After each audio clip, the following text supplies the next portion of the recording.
Bismillahirrahmanirrahim. Assalamualaikum warahmatullahi wabarakatuh. Sahabat yang beriman, setiap orang tentu saja memiliki ambisi untuk menjalani kehidupan yang lebih baik. Contohnya seperti memiliki harta yang berlimpah, pangkat, jabatan, dan kenikmatan dunia lainnya. Namun terkadang kita sebagai manusia sering lalai untuk memikirkan bekal menuju ke kehidupan yang kekal di akhirat nanti. Sudahkah kita mempersiapkan bekal untuk kehidupan di akhirat? Nabi Muhammad SAW pernah menyampaikan nasihat kepada para sahabatnya bahwa manusia di akhir zaman akan dilanda dua penyakit. Penyakit apakah yang dimaksud Rasulullah SAW? Temukan jawabannya dengan menonton video ini hingga akhir. Dari Sauban, ia berkata bahwa Rasulullah SAW bersabda, "Hampir saja umat-umat kafir mengerumuni kalian dari berbagai penjuru, sebagaimana mereka berkumpul untuk menyantap makanan." Seseorang bertanya, "Katakanlah wahai Rasulullah, apakah kami pada saat itu sedikit?" Rasulullah bersabda, "Bahkan kalian pada saat itu banyak, akan tetapi kalian bagai buih yang dibawa oleh air. Allah akan menghilangkan rasa takut pada hati musuh kalian dan akan menimpakan dalam hati kalian wahan." Kemudian seseorang bertanya, "Apa itu wahan Rasulullah?" Rasulullah bersabda, "Cinta dunia dan takut mati." Hadis riwayat Abu Daud dan Ahmad. Dalam sebuah hadis lain Rasulullah bersabda, "Umatku akan ditimpa penyakit yang pernah menimpa umat terdahulu." Sahabat bertanya, "Apakah penyakit umat terdahulu itu?"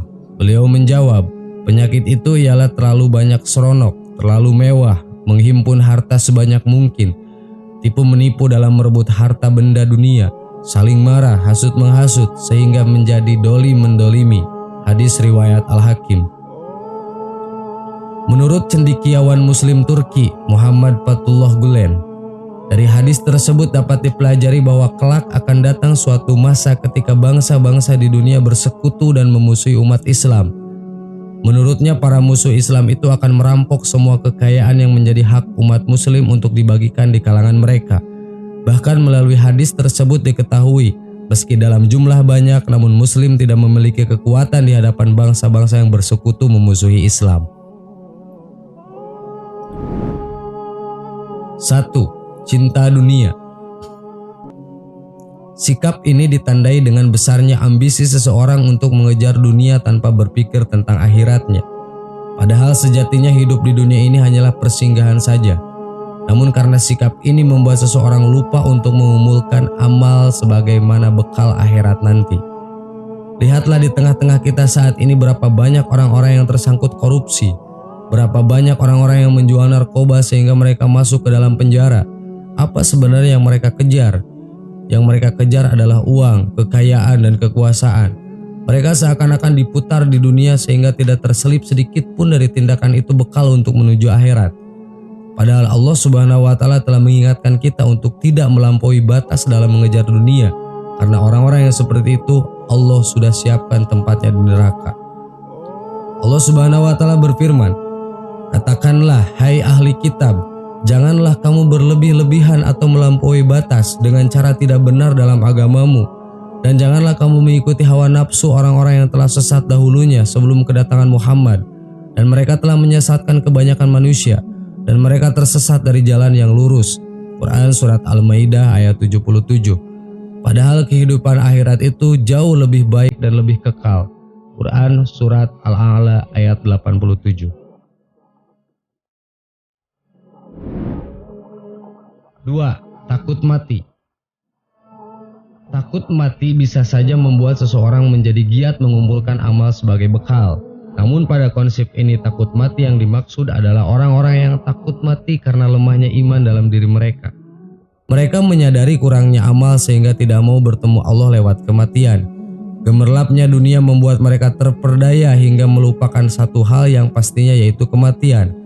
Padahal Rasulullah SAW sudah menyampaikan bahwa orang-orang yang paling cerdas adalah orang-orang yang banyak mengingat kematian. Dengan itu mereka akan banyak mempersiapkan diri untuk bekal hari akhirat. Dengan demikian manusia akan mempersiapkan diri untuk bertemu dengan Allah jika sudah mengetahui bahwa ia akan berjumpa dengan Allah.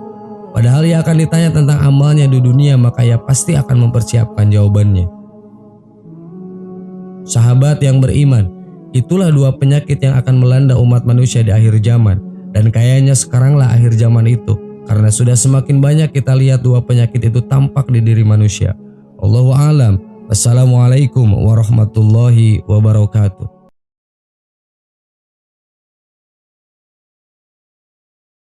Bismillahirrahmanirrahim. Assalamualaikum warahmatullahi wabarakatuh. Sahabat yang beriman, banyak orang yang tak peduli jika pekerjaan yang dilakukannya tidak halal atau melanggar ketentuan syariat. Mereka tetap menjalaninya selama bisa memenuhi kebutuhan perut. Mudah terlena akan kenikmatan dunia yang hanya sesaat. Mencari kekayaan sebanyak-banyaknya untuk memenuhi keinginan yang tidak pernah habis.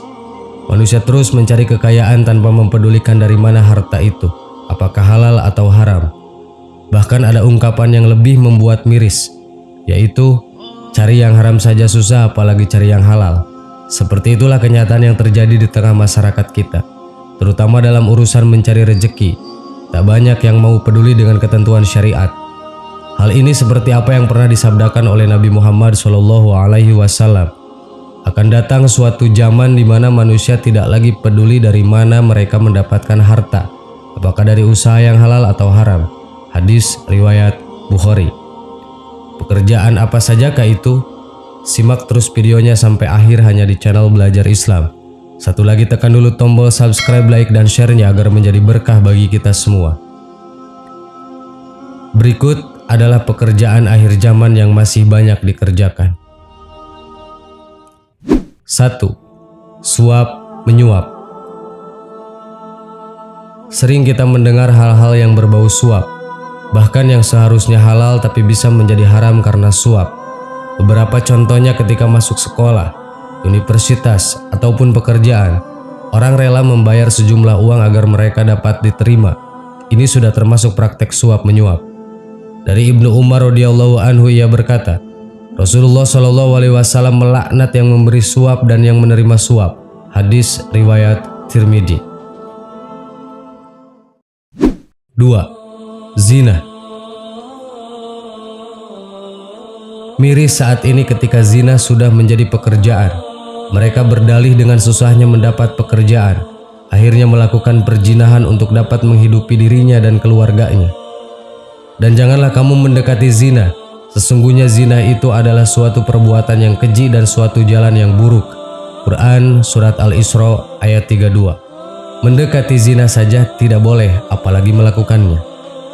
Dari Abu Hurairah, ia berkata, Rasulullah SAW bersabda, apabila seseorang berzina maka iman keluar darinya, maka ia wajib menjaga diri dari berbuat zina.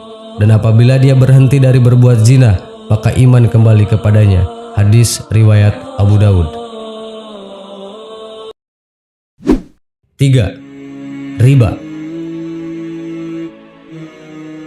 Definisi riba menurut para ulama adalah sebagai berikut: suatu akad atau transaksi pada barang tertentu yang ketika akad berlangsung tidak diketahui kesamaannya menurut ukuran syariat, atau adanya penundaan penyerahan kedua barang atau salah satunya. Riba juga berarti tambahan. Riba dapat berarti bertambah dan tumbuh, sedangkan hukum riba adalah haram.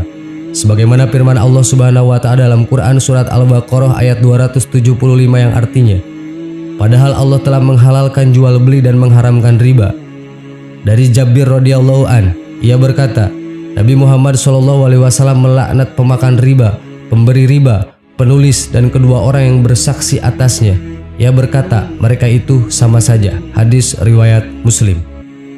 Bahkan pelaku riba sama saja mengumumkan perang pada Allah dan Rasulnya. Adakah peluang untuk menang? Tentu tidak.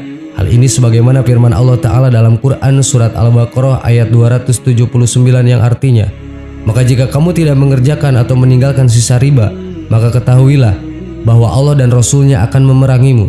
Dan jika kamu bertobat dari pengambilan riba, maka bagimu pokok hartamu, kamu tidak menganiaya dan tidak pula dianiaya. Sahabat yang beriman, oleh karena itu, sebisa mungkin kita meninggalkan pekerjaan yang menyangkut hal-hal tersebut, baik itu riba, zina, maupun suap menyuap. Bertakwalah kepada Allah dan berserah diri padanya. Insya Allah petunjuk akan datang dan kita akan diberi rezeki yang lebih baik oleh Allah Subhanahu wa taala. Amin. Wallahu a'lam. Assalamualaikum warahmatullahi wabarakatuh.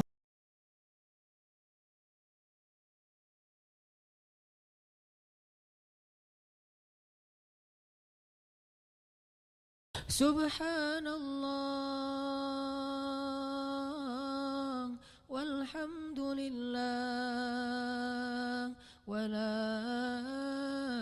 ilaha illallah wallahu akbar. Subhanallah